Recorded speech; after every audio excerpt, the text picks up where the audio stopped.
خوش آمدید ناظرین، آپ دیکھ رہے پروگرام بیٹھک اور میرے ساتھ ہے ڈاکٹر سائرہ بانو اور ڈاکٹر عبدالرحمان۔ ڈاکٹر صاحب آپ کی طرف آتا ہوں۔ کووڈ-19 کے حوالے سے جیسے ڈاکٹر صاحب بات کرتے پوری دنیا ساکن ہو گئی، اللہ نے اپنے وحدہ لا شریک ہونے کی گواہی دلوائی کہ دیکھو یہ ساری چیزیں جو نا میں ہی کر سکتا ہوں، مطلب اور واقعی لوگوں نے مانا۔ اور میں سمجھتا ہوں کہ ابھی جو سیکنڈ فیز آیا اس کے اندر بھی ہمیں تھوڑا سا سنبھل جانا چاہیے کہ اللہ نے ایک تھوڑی سی جھلک دکھائی ہے کہ دیکھو اگر کچھ اس طرح کرو گے تو پھر ایک اور پھر میں سمجھتا ہوں کہ یہ اگر ہم مسلمانوں کی طرف دیکھیں تو یہ دعاؤں کا نتیجہ ہے کہ اللہ تعالیٰ نے اتنی بڑی اس کو واپس آہستہ آہستہ ماحول کے حساب سے زندگی واپس آ رہی ہے۔ اس فیڈ کے حوالے سے بھی بات کرتا ہوں۔ میں آپ کی طرف آتا ہوں کہ ماشاءاللہ آپ سوشل لائف کے اندر بڑا کام کر رہی ہیں اور بڑے فیزز میں نے آپ کے ساتھ دیکھے ہیں، بہت ساری چیزیں آپ اینکرنگ بھی کر رہی ہیں، آپ سوشل حوالے سے بھی۔ تو ذرا آپ اپنی لائف کے بارے میں بتائیے گا کہ آپ اس فیلڈ میں کیسے آئی، کسے دیکھ کر کسے متاثر ہو کے ایک تو سوشل لائف کی طرف آئیں، پھر اس کے بعد آپ نے ایجوکیشن کی طرف بھی تھوڑا کام کیا، کیریئر گائیڈنس کی طرف بھی کام کیا، پھر آپ نے دوسرے حوالے سے بھی بہت ساری چیزیں کی۔ تو میرے ناظرین ذرا سا سن سکیں اور سمجھ سکیں کہ آپ تاکہ جو لوگ دیکھ رہے ہیں، جو ہمارے چھوٹے بچے جو اس طرح کے لوگ ہیں، وہ ان کو کوئی گائیڈنس کا ایسا کوئی میسیج جیسے کوئی بات ہو۔ بالکل، بیسیکلی میں ہومیوپیتھ اور ہجامہ تھراپسٹ ہوں اور D H A medical centre میں میری OPD ہوتی ہے۔ لیکن ساتھ ہی ساتھ آپ کو پتا ہے کہ میمن ہونے کے ناطے ہماری گٹی میں ہے نا کہ ہم سوشل لائف اور سوشل ورک کرنے کے بغیر رہ نہیں سکتے شاید۔ تو وہ چیز ہمیشہ سے پنچ کرتی رہی کہ کالج لائف میں بھی کیا اپنے حساب سے جتنا کیا، لیکن پڑھائی کے بعد ایک لمبے عرصے میں نے کالیا گروپ میں کام کیا اور اس گروپ میں میں ان کی NGO کوآرڈینیشن گروپ کی چیئرپرسن تھی۔ اور اس حوالے سے جو ہے پورے پاکستان میں 135 کمپیوٹر لٹریسی سینٹرز ہم نے بنائے، کراچی سے خیبر، گوادر سے کشمیر تک۔ تو الحمدللہ سولولی وہ میرے اپنے ہاتھ سے بنے ہوئے سینٹرز رہے اور میری اپنی پریزنس وہاں ہوتی تھی، تو میں ہر وقت جو ہے نا ٹریول بھی بہت زیادہ کرتی تھی اور میرا وہاں آنا جانا بھی بہت رہتا تھا۔ تو اس حوالے سے چاروں صوبوں اور آزاد جموں کشمیر سے میرا ایک اچھا انٹریکشن تھا۔ میں نے ہر صوبے کے لوگوں کو بہت قریب سے دیکھا، وہاں کے ہر اسکول میں نے جہاں جہاں میرے سینٹرز بنے وہاں میں نے کریئر کاؤنسلنگ اور گائیڈنس کے پروگرام کیے اور لوگوں میں IT کی ایجوکیشن کو پروموٹ کرنے کی کوشش کی، جو اللہ تعالیٰ نے میری شاید ذمہ داری لگائی تھی۔ اور الحمدللہ بہت شارٹ اسپیم آف ٹائم میں ہمیں بہت اس پہ سکسیس ہوا۔ اس کے بعد کچھ حالات چینج ہوئے اور پھر جو ہے ہم نے ویسے بھی اب چونکہ جب IT کو لٹریسی کو ہمیں تو انٹروڈیوس ہی کرانا تھا، آپ چاہے ریڈیو پاکستان لے لیں، Pakistan association of the blind لے لیں، پاکستان ایسوسیشن فار دا ڈیف لے لیں، آرٹس کاؤنسل لے لیں، مطلب you name it, high court bar association لے لیں، ہر جگہ ہمارے کمپیوٹر سینٹرز تھے۔ وہاں ہم نے بڑوں کے لیے قائم کیے تھے کہ جو ہمارے پروفیشنلز ہیں وہ بھی IT لٹریسی سے بہرہ مند ہو۔ اس کی وجہ یہ تھی کہ جس وقت ہم نے یہ کام شروع کیا تھا اس وقت 21ویں صدی کی زبان کو کوئی جانتا نہیں تھا، اور ہمارا یہ تھا سلوگن کہ انفارمیشن ٹیکنالوجی 21ویں صدی کی زبان ہے جس کو سیکھے بغیر اب ترقی اور خوشحالی ممکن نہیں ہے۔ اور جونیئرز بچوں میں اور باقاعدہ ہم نے کچھ ادارے ایسے بنائے تھے جن میں ہم اسکالرشپ بھی خود پرووائڈ کرتے تھے اور ان بچوں کو ہم روٹ لیول سے پڑھاتے تھے تاکہ وہ IT میں اپنا کریئر بنائیں، کیونکہ انفارمیشن ٹیکنالوجی آج بھی ایسی فیلڈ ہے جس میں پاکستان کے اندر بڑا ویکیوم ہے۔ ہمارے بچے ابھی بھی اس لیول پر اس پر نہیں آ رہے ہیں۔ لیکن جس بچے سے آپ اسکول میں جائیں، آپ خود ماشاءاللہ ایجوکیشن سے وابستہ ہیں، بچوں سے پوچھو آپ کیا بنو گے؟ جی ڈاکٹر بنیں گے، انجینئر بنیں گے، پائلٹ بنیں گے۔ کبھی کوئی نہیں کہتا تھا سافٹ ویئر انجینئر۔ آج ماشاءاللہ مارکیٹ میں آپ کو ایک بڑی تعداد نظر آ رہی ہے، تو اس کے پیچھے کہیں نہ کہیں تھوڑی سی کاوش ہمارے گروپ کی بھی تھی، اور اللہ کا شکر ہے اس وجہ سے ہمیں پذیرائی بھی تو ملی، لیکن ساتھ ساتھ ہمیں ریزلٹس بھی بہت ملے۔ تو ایک IT کی فیلڈ پاکستان میں بہت نمایاں سامنے آئی۔ پھر IT منسٹری کو پاکستان میں انٹروڈیوس کرانے کا صحرا بھی ہمارے گروپ کے سر ہے کہ ہماری طرف سے بہت زیادہ گورنمنٹ پہ پریشر رہا، اور ہم بھی چند ان لوگوں میں سے تھے کہ انفارمیشن ٹیکنالوجی کی اہمیت کو جانتے ہوئے اس پر مستقل کام کیا۔ پھر وہاں سے نکل کے جو ہے ساتھ ہی ساتھ مجھے ہمیشہ سے براڈ کاسٹنگ میرا ایک کمزوری رہی۔ اچھا، ڈیرہ گپتی کی طرف بھی گئی؟ ہاں جی، I am the first lady جس نے آرمی جنرل سے خطاب بھی کیا وہاں۔ آج تک کسی نے ڈیرہ گپتی میں یہ کام نہیں کیا تھا اس وقت تک، اب تو پتہ نہیں، بہت یہ بات ہے 2007 کی۔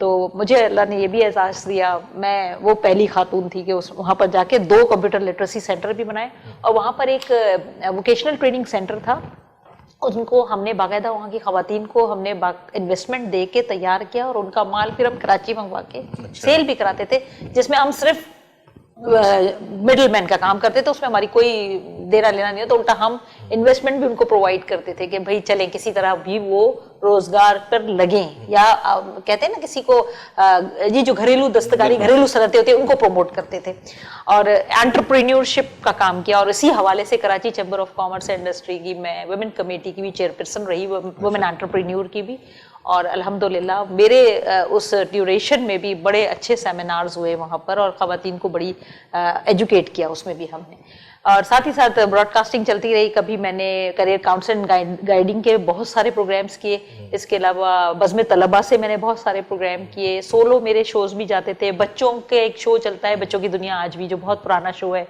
हर संडे को होता है, उसमें मैं आईटी की कहानी सुनाती थी बच्चों के लिए, तो वो भी करती रही एक लंबे अरसे तक। आजकल FM 101 से एक लाइव शो कर रही हूँ मेडिकल डॉक्टर्स पे, FM 88.6 से भी किया। रेडियो ब्रॉडकास्टिंग की तरफ से मैं आपकी तरफ आता हूँ। डॉक्टर साहब, आप माशाल्लाह खिदमत के जज्बे से सरशार होकर मैंने देखा कि आप फ्री कैंप का इनेकाद करने की तरफ आजकल बहुत ज़्यादा एक्टिव है, और बिलखुसूस मेरा ख्याल मेमन बिरादरी से आप मुंसलिक होकर ये सारे काम करें। तो आप ज़रा बताइए कि आपने ये क्या देखकर और क्या सोचकर इस काम का आगाज़ किया कि जो लोग वाकई मुतासिर है, या क्या देखा आपने? देखें, मैं मेडिकल स्टूडेंट था उस वक्त, मैं जब पढ़ भी रहा था उस वक्त भी मैं यूनाइटेड मेमन मेडिकल एसोसिएशन से वाबस्ता था, और उस वक्त जो मेरा इलाका था जहाँ से मैं रहता था, वो पढ़ता था, वो बहुत लो लेवल का एरिया, कलियारी का एरिया था।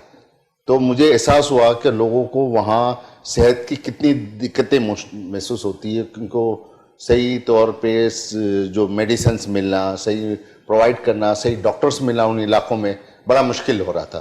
तो इसको सोचते हुए मैंने उस वक्त से ही मैंने ये फलाही काम शुरू किए थे, और उस वक्त भी यूनाइटेड मेमन मेडिकल एसोसिएशन थी मेडिकल के लेवल पे, वहाँ से मैं इनके साथ अटैच हुआ था, और 1984-86 से मैंने कैंप्स वगैरह शुरू किए और इनके साथ मैं राब्ते में रहा। इसके बाद जैसे ही मैंने डॉक्टर्स बना, इसके बाद भी ये जज्बा मेरा बढ़ता रहा।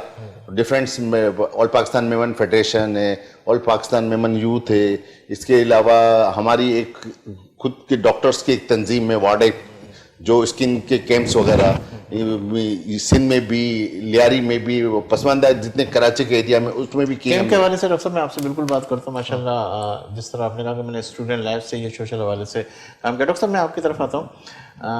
माशाल्लाह आप एक टीवी एंकर भी हैं और रेडियो ब्रॉडकास्टिंग के अंदर भी हैं, और मुख्तलिफ शोबों में आप काम करिए।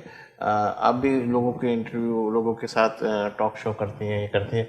कैसा महसूस कर रही हैं आप आज हमारे साथ मेहमान की हैसियत से? बहुत बहुत ज़्यादा खुशी हो रही है और बहुत अच्छा लग रहा है। हमेशा मैं उस सीट पर होती हूँ, आज मैं इस सीट पर आई हूँ, तो मुझे पता है कि यहाँ के अपने भी एक डिप्रेशंस होते हैं, और कोशिश ये होती है हमारी कि हम जो बोलें, हमारे कहते हैं ना बात की भी बाप की पकड़ होगी, तो ऐसा बोलें कि सामने वाले के दिल में हमारी बात भी उतरे और हम जो मैसेज देना चाह रहे हैं वो प्रॉपरली क्लियर जाए। तो कोशिश यही कर रही हूँ आज भी कि अपने इस सीट के साथ भी इंसाफ करूँ, उस सीट के साथ तो कोशिश करती हूँ। एंकर प्रेशर होता है ज्यादा, या यहाँ बैठ के प्रेशर करना? अपने अपनी सीट का प्रेशर है, वो भी बहुत मुश्किल सीट है, वहां पर भी आपको बहुत कुछ करना है। वो ज्यादा मुश्किल, वो ज्यादा मुश्किल इसलिए आपको सब कुछ देखना होता है, आपको गेस्ट भी मैनेज करना है, आपको खुद को भी मैनेज करना है, आपको टाइम भी मैनेज करना है। मेरे सारे लाइव शो होते हैं, तो मुझे तो बहुत ज्यादा ये टेंशन होती है कि हर चीज टाइम पे। अच्छा FM पे तो ये होता है कि सलीम भाई आपको टाइम चेक भी देना होता है, तो आप जरा भी इधर उधर चोक नहीं कर सकते। आपको पता है मैं तीसरा मोबाइल ले जाती हूँ, उस पर मैं अलार्म लगाती हूँ ताकि मुझे ये याद रहे कि हाँ यहाँ पर टाइम चेक देना है। तो मतलब उसका अपना डिप्रेशन होता है, लेकिन यहाँ कर भी अपना एक वो होता है कि आप अपने आपको जिस मयार से बुलाया गया है अल्लाह करे कि वो मयार आप डिलीवर कर पाएं। तो ये भी मतलब वो जो एंकर की हैसियत से थोड़ा प्रेशर ज्यादा होता है, उसको सारी चीजें। अच्छा सलीम भाई अपनी सीट जस्टिफाई करें कि आप भी माशाल्लाह इस नहीं वो अपनी जगह है भाई। आपको तो आप देखें आपके ऊपर डबल, यहाँ बैठ के मेरी सिर्फ मेरी जिम्मेदारी है, वहां बैठ के आपको सबकी जिम्मेदारी है, इनको भी देखना है, मुझे भी देखना है, उधर भी देखना है। मैं अपने नाज़रीन को भी ये दिखाना चाह रहा हूँ कि जो भी इस एंकरिंग की तरफ आना चाहते हैं, बिल्कुल ये जॉक नहीं है, आप इसको मजाक नहीं कह सकते कि आप लिए और चल पड़े, नहीं, आपको बोलना भी ऐसा है। और आपको फिर आपको पता है आपकी पकड़ भी कितनी होती है, पीछे से फीडबैक जो आते हैं, तो ये भी बड़ा ख्याल रखना होता है कि हमारी नेगेटिव कमेंट ना हो, हमारे नाज़रीन तक एक मयारी चीज जाए। डॉक्टर साहब आपकी तरफ आता हूँ। माशाल्लाह जिस तरीके से आपने कहा कि मैं एजुकेशन उसके इस फील्ड से मैं आया एज ए स्टूडेंट के हैसियत से, फिर इसके बाद आपने कैंप लगाना शुरू किए। कराची तक ही महदूद नहीं, रखा? कराची भी है, पूरे सिंध में लगाए हैं हमने, बलूचिस्तान हब में लगाए हैं, इवन पेशावर तक भी हमने कैंप लगाए हैं। अच्छा, आप ये देखें कि जो मरीज आपके पास आते हैं जो अफोर्ड नहीं कर सकते, और क्या कैंप की ज़रूरत है आप? बिल्कुल ज़रूरत है, क्योंकि एक हमारा जो तबका ऐसा है कि जो गुर्बत की लकीर से नीचे हैं, वो सिर्फ जो उनका जो मेन मकसद होता है कि पहले एक तो खुराक करना, फिर इसके बाद जो सेकेंडरी चीज़ आती है कि वो मेडिसिन के लिए। अब उसके पास खुराक के अरेंजमेंट वगैरह से इतने अमाउंट नहीं बचती या इतनी चीज़ नहीं बचती क्योंकि वो हेल्थ पे तवज्जो दे, तो वो अच्छे डॉक्टर से, अच्छी ट्रीटमेंट से महरूम रहता है। और अंदरूनी सिंध या जो बलूचिस्तान या इस तरफ आप जाएं तो आपको अंदाज़ा होगा कि जो एक छोटी सी बीमारी जो हम शहर में ट्रीटमेंट कर सकते हैं, वो इंतहाई बढ़ के एक लंबी एक कहानी बन चुकी होती है, और उनको एहसास होता है कि चीज़ खराब हो रही है, मगर वो कुछ नहीं कर सकते। नहीं, आप लोग जो लगाते हैं उसके अंदर फंड, ये वो सारी चीजें, कोई ऐसा सिस्टम बनाया हुआ है कि आप लोगों के साथ कितने लोग मुंसलिक हो जाते हैं? हम ये करते हैं, पहले उस एरिया में जाके सर्वे करते हैं कि भाई क्या है, थोड़ा सा ऑब्जर्वेशन लोगों की लेते हैं, फिर इसके बाद खुद जाके वहाँ थोड़ा सा सर्वे करते हैं कि किन किन बीमारियाँ हैं, क्या क्या चीज़ें हैं, किन किन लोगों की ज़रूरत है। क्योंकि जैसे मेरा वास्ता स्किन स्पेशलिस्ट है, इसके अलावा बच्चों का डॉक्टर है, डायबिटिक है, ब्लड प्रेशर के डॉक्टर्स वगैरह, इन सबको हम पूरी टीम बना के लेके जाते हैं। गायनिकोलॉजिस्ट है कि इनका एक प्रोवाइड हो, और कुछ जगहों पे तो हम लोग अल्ट्रासाउंड के सिस्टम्स भी रखे गए इनके साथ अपने। क्या देखते हैं, क्या महसूस करते हैं, क्या खुशी महसूस करते हैं? और जब ये इन मरीजों को, इनको सबको देखते हैं, फिर उसके बाद सिर्फ वक्ती तौर पे देख के भूल जाते हैं, या दिल के अंदर ये होता है कि इसको दोबारा से जाना चाहिए, दोबारा से करना चाहिए? एक तो ये कि कोशिश हम करते हैं कि इसको हम कंटिन्यूस मॉनिटरिंग करें। हाँ। और सेकंड ये है कि कोई ऐसे क्रोनिक केस होते हैं कि जिनको हम लंबे अरसे तक मॉनिटर नहीं कर सकते, तो उनको हम शहर में बुला लेते हैं कि भाई आप हमारे पास आओ, हम आपको बकाया ट्रीटमेंट वो हम करवा देंगे। मतलब ऐसा है? बिल्कुल बिल्कुल है, इस बिल्कुल तरह है, माहौल, क्योंकि हमारे उसको मॉनिटर करना जरूरी है। हमारी रिवायतें जो अक्सर ऐसी है कि बस एक दफा देख कर दें वो बेकार हो जाता है। बस आप देखें जैसे कोई मुंह मीठा किया, खाना वाना कुछ नहीं खाना। नहीं, देखिए जैसे किसी खुदा न खासा किसी को ट्यूबरकुलोसिस का है, उसको हमने चलो वो अपने एक मंथ की जो ट्रीटमेंट दे दी, मजीद तो उसको 6 महीने 8 महीने पूरे करने हैं ना, तो उसको पूरा हम प्रोटोकॉल करके देते हैं कि आप ट्रीटमेंट छोड़ो नहीं, या तो आप अपना पर्चा लेके किसी का भेज दो तो हम आपको मेडिसिन दे दें, या फिर आप खुद आके दिखाओ तो हम रिव्यू कर लें। हर 3 महीने के बाद आपको टेस्ट कराना होगा, सब कुछ है। इसी पे बात करते हैं नाज़रीन, यहाँ लेंगे एक ब्रेक इस यकीन के साथ कि आप होंगे हमारे साथ, हम तो हैं ही आपके साथ। मिलते हैं चंद लम्हों के बाद।